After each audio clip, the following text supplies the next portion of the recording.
Hello! Hello guys! I'm holding, ngayon ko lang to ipapalabas. After so many years, ngayon ko lang ipapalabas. This is a Billy Rubol Tuppy hatch po.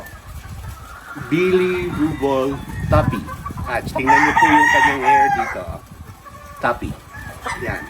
Nanggaling po ang original nito from Mr. Bebot Uy, the legendary breeder from Davao, that he shared to my friend here in Bacolod, and also a living legend, si Mr. Elwin Havilosa, no? So ito shinare sa amin ni Elwin, sorry. So pinarami namin ito ngayon kasi ito ang ganda po i-cross nito sa round head. Maganda po i-cross sa round head. Maganda po nilaban sa Pitmasters.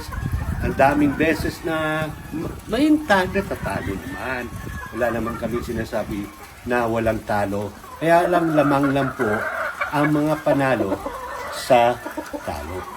At saka ang feature nito, sir, ang lakas pumalo nito. Sobrang lakas. At saka multi-shuffler. Multi-shuffler. So, taas baba, meron ito bottom.